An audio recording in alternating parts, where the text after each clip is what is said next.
नमस्कार श्रोते हो, रेडिओ जयंतच्या आनंदी कट्ट्यावर मी अनुराधा आपणा सर्वांचं मनपूर्वक स्वागत करते. श्रोते हो, नाती ही माणसाच्या जन्मानंतर आपोआपच तयार होत जातात. आणि काही नाती अशी असतात की आयुष्यात जशी जशी स्थित्यंतरं घडत जातात तशी तशी नवीन नवीन नाती जोडली जातात. काही वेळेस ही नाती सांभाळता सांभाळता दमछाक होते अगदी. परस्परांकडनं ही नाती जपली जात असतील आणि नात्यातलं प्रेम वृद्धिंगत होत असेल तर नक्कीच ते नातं खूप सुंदर असतं. पण काही वेळा असं असतं की एखादं नातं जपण्यासाठी आपणच सतत पुढाकार घेत असतो, आपणच सतत पडती बाजू घेत असतो आणि समोरची व्यक्ती ते नातं जपण्यासाठी अत्यंत निष्काळजीपणा दाखवते.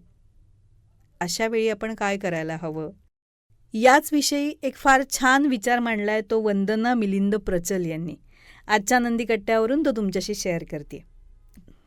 बघा, एखाद्या नात्यात काही गैरसमज किंवा मतभेद झाले आणि आपल्याकडून संवाद थांबवला गेला. त्यावेळी समोरच्याकडून पण संवाद सुरू करण्यासाठी काहीही प्रयत्न झाला नसेल तर समजून घ्या, समोरच्या व्यक्तीचा त्या नात्यात असणारा कार्यकारण भाव संपलाय.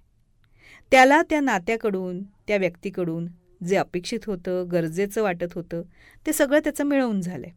अर्थात गरज संपली आहे त्या नात्याची किंवा व्यक्तीची. असं नातं नुसतंच संपत नाही तर ते विरतं. आणि आता आपण आपल्याला मोकळं करायचं आहे आणि स्वतःवर फोकस करायचा आहे. कुठलेही दोष, आरोप, हिशेब न करता स्वतःला मोकळं करायचं आणि मनात कुठलाही गिल्ट न घेता आपल्या आयुष्याचा आनंद भरभरून घ्यायचा आहे. बस इतकंच. हा होता आनंदी कट्ट्यावरचा आजचा सुंदर विचार. तुम्हाला तो कसा वाटला याविषयीची तुमची कमेंट बॉक्समध्ये नक्की लिहा.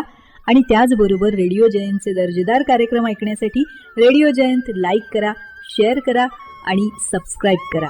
रेडिओ जयंतचं सबस्क्रिप्शन फ्री आहे. आणि त्याचबरोबर नोटिफिकेशनसाठी बेल आयकॉनवर क्लिक करायला सुद्धा विसरू नका.